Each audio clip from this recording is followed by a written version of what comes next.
എന്നീലും നിങ്ങളോട് അറിയാൻ വരയും കുറിയൊക്കെ കൂടിയായിട്ട് ഇന്നെവിടേക്കും പോയിട്ടില്ല. എന്നിപ്പോൾ കാര്യമായിട്ട് പണിയൊന്നും ഇല്ലാനും അപ്പോൾ 2 ചാക്കിട്ടിയപ്പോൾ ഇങ്ങനെ തുന്നയിച്ച് കാണ്ട് എന്തെങ്കിലുമൊക്കെ ചെയ്യാൻ വിചാരിച്ചുകൊണ്ടാണ് ഇപ്പോൾ ഈ ചെയ്തുകൊണ്ടിരിക്കുന്നത്. മൈദപ്പൊടി ഓടുന്ന 2 കാലിച്ചാക്ക് എടുത്ത് കൊടുക്കാണ്ട് അതിൻ്റെ 2 ഭാഗം കട്ട് ചെയ്തെടുത്തുക്കാണ്ട് 2 കൂടി കൂട്ടി തിന്നിക്കാണ്ട് കുറച്ച് നീളത്തിലുള്ള ഒരു ഷീറ്റാക്കി എടുത്തുക്കാണ്ട് അതാണ് ഇപ്പോൾ നമ്മളെ പരസ്യ കമ്പനിക്കുള്ള പബ്ലിസിറ്റിക്ക് വേണ്ടിയിട്ടുള്ള ക്യാൻവാസ് ആക്കിക്കൊണ്ടിരിക്കുന്നത്.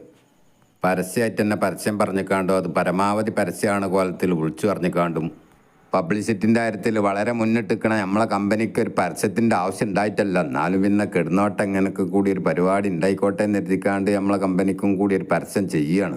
അങ്ങനെ ഏതായാലും നിങ്ങളോട് അറിയാൻ നമ്മളെ പരസ്യ കമ്പനിക്കുള്ള പബ്ലിസിറ്റിക്ക് വേണ്ടിയിട്ട് ചാക്കോണ്ട് ഉണ്ടാക്കിക്കൊണ്ടിരിക്കുന്ന ക്യാൻവാസിൻ്റെ പരിപാടികളൊക്കെ കഴിഞ്ഞ് പണ്ട് നമ്മൾ ആർട്സ് ഗാലറിൻ്റെ ഉള്ളിലായിട്ട് കുറച്ച് സിമെൻറ്റും കീറച്ചാക്കുകളൊക്കെ കൂടി കൂട്ടിണ്ടാക്കി ഇപ്പോഴും പെയിൻറ്റിംഗ് ഒന്നും തീരാത്ത ആ തീംസിൻ്റെ മേലായിട്ടാണ് പരസ്യ കമ്പനീൻ്റെ പബ്ലിസിറ്റിക്ക് വേണ്ടിയിട്ട് കാലിച്ചാക്കൊണ്ടുണ്ടാക്കിയ ക്യാൻവാസ് കെട്ടിത്തൂക്കിയിട്ടുള്ളത്. ഇഞ്ഞ പരസ്യമായിട്ട് ഒരു പരസ്യം ചെയ്താണെന്നുണ്ടെങ്കിൽ ഒരു കോണി വെച്ചിക്കാണ്ട് ആ കോണിമ്മ കയറി നിൽക്കണം. ബാലൻസിൻ്റെ നരമ്പിന് എന്തോ ഒരു കംപ്ലൈൻറ്റ് ഉണ്ടായതുകൊണ്ട് വല്ലാതെ ഉയരം കയറിയാൽ ബാലൻസ് എത്തിക്കാണ്ട് താഴത്തേക്ക് എത്തും ചെയ്യും. 2 സ്റ്റെപ്പ് കയറിക്കാണ്ട് മേലുള്ള സ്റ്റെപ്പുമ്മ നമ്മളെ കുമ്പിൻ ചാരി വെച്ചിക്കാണ്ട് നമ്മളെ എയ്ത്തിൻ്റെ പരിപാടി തുടങ്ങി വെച്ചിട്ടുണ്ട്.